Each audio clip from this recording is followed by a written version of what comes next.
રાજ્યના લોકોને ક્યારે મળશે વેક્સિન? શું તમામ લોકોને આપવામાં આવશે વેક્સિન? વેક્સિન લીધા બાદ કોઈ આડઅસર થાય તો?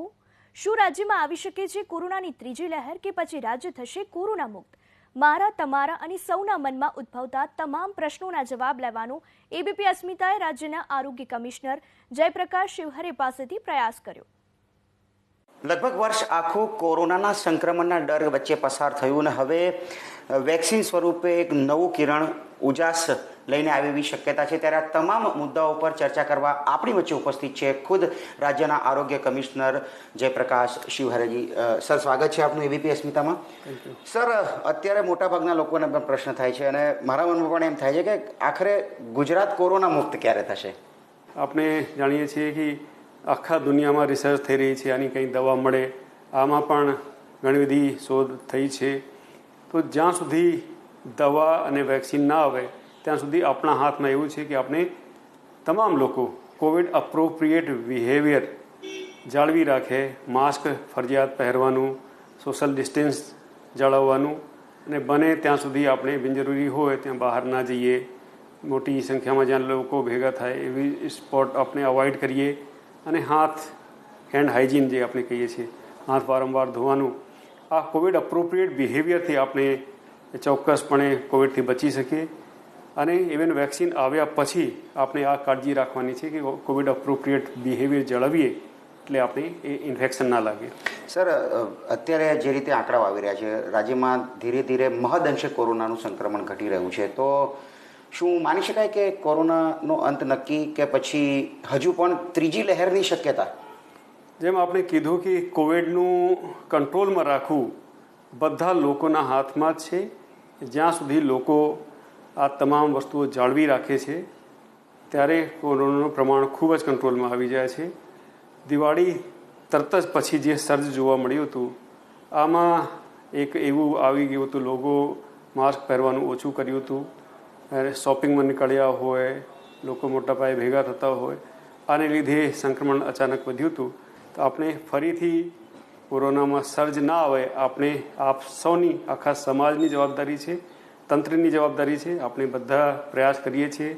સરકારે 4 મોટા શહેરોમાં નાઇટ કર્ફ્યુ ચાલુ રાખ્યું છે, પણ લોકો સ્વયં કાળજી રાખે અને એમનું અને એમના પરિવારનું આપણે સ્વાસ્થ્ય જળવાય આ માટે બધાને અમે અપીલ પણ કરીએ છીએ. સર, વેક્સિનની આપણે વાત કરી તો અત્યારે બધાના મનમાં એ જ સવાલ છે કે આખરે મને વેક્સિન ક્યારે મળશે? મતલબ આ વર્ષમાં જ મળશે કે પછી આવતા વર્ષ સુધી, મતલબ જાન્યુઆરી, ફેબ્રુઆરી, માર્ચ સુધી રાહ જોવી પડશે?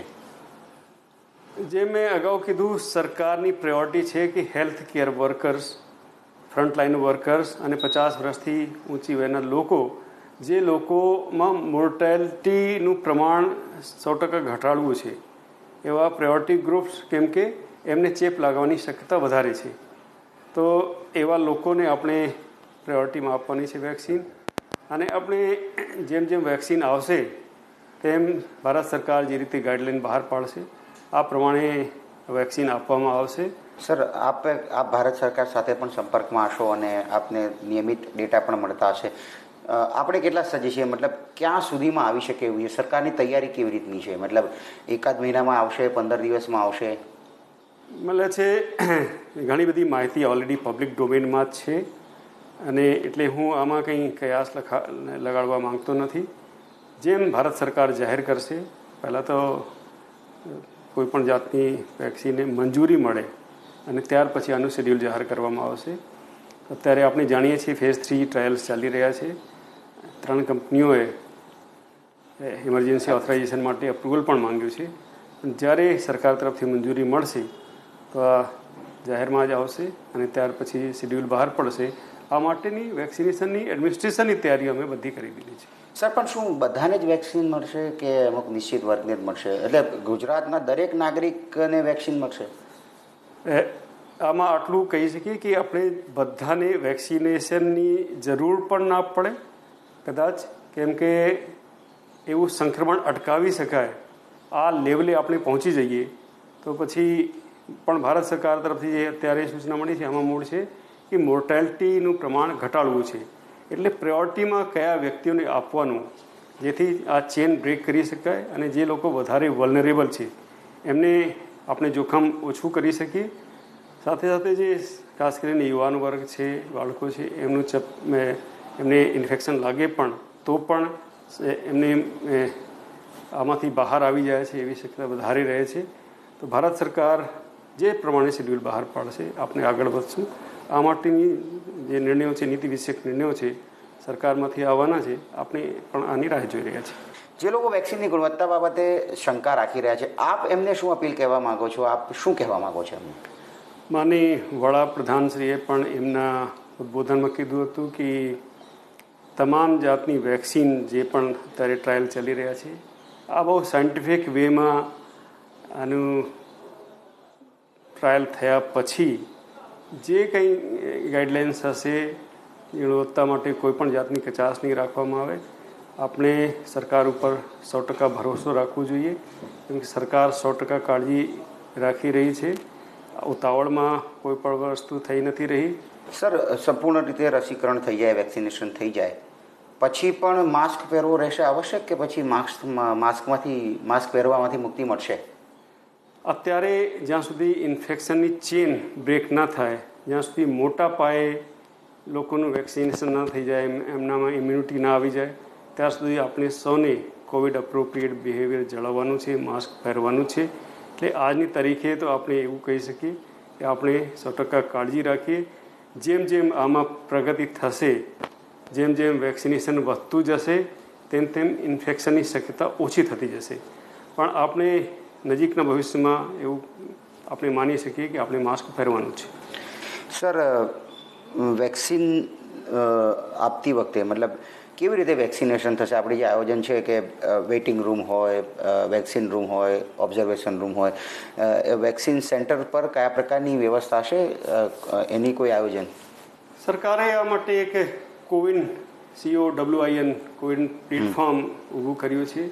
આમાં તમામ હેલ્થ કેર વર્કર્સ, જે વેક્સિનેટર્સ છે, જે પણ બેનિફિશરીઝ છે, આનું રજિસ્ટ્રેશન થઈ રહ્યું છે. અને આમાં કોલ્ડ ચેન મેન્ટેન થાય આ માટેની તમામ તૈયારીઓ છે. સાથે સાથે સ્થળ જ્યાં જ્યાં વેક્સિનેશન થવાનું છે આમાં એન્ટ્રી કરવામાં આવી રહી છે. એટલે લોકોને જ્યારે વેક્સિનેશન થવાનું હશે ત્યારે એમના નજીકના વેક્સિનેશન સેન્ટરની જાણ પણ આ મારફતે કરવામાં આવશે. આ મારફતે અપોઇન્ટમેન્ટ હશે, ત્યાં લોકો પહોંચશે. ત્યાં 3 રૂમની વ્યવસ્થા હશે. એક વેઇટિંગ રૂમ હશે જ્યાં સોશિયલ ડિસ્ટન્સિંગ સાથે લોકો બેસી શકે, આ માટેની તમામ કાળજી રાખવામાં આવશે. બીજો રૂમમાં વેક્સિનેશન થશે અને ત્યાર પછીનો એક રૂમ હશે જ્યાં ઓબ્ઝર્વેશન હેઠળ 30 મિનિટ સુધી રાખવાનું છે. અને કોઈ પણ એડવર્સ રિએક્શન ના થાય તો પછી એમને ઘરે જવા દેવાનું છે. કોઈ પણ જાતનું એડવર્સ રિએક્શન થાય તો આની રિપોર્ટિંગ પણ આ કોવિન પ્લેટફોર્મમાં થવાની છે. આપણે 100% કાળજી લઈ રહ્યા છીએ. આની રાજ્ય કક્ષાએ એક કમિટી છે, જિલ્લા કક્ષાએ કમિટી થવાની છે. અને આમાં બધા એક્સપર્ટ્સ, કાર્ડિયોલોજિસ્ટ હોય, આ બધા એક્સપર્ટ્સ રહેશે. જ્યારે કોઈ પણ કેસમાં રિફર કરવાની જરૂરિયાત હોય ત્યારે એમને તાત્કાલિક રિફર કરવામાં આવશે. અને એડવર્સ રિએક્શનનું પ્રમાણ દરેક જાતની રસીમાં હોય છે. આ એક કેસ હજારોમાં એક કેસ બનતું હોય છે, પણ એમને તરત જ કંટ્રોલ કરી શકાય આ માટેની દવાઓ રાખવામાં આવશે, ઇન્જેક્શન્સ રાખવામાં આવશે. અને રેફરલની જરૂરિયાત હોય તો આની પણ વ્યવસ્થા કરવામાં આવશે.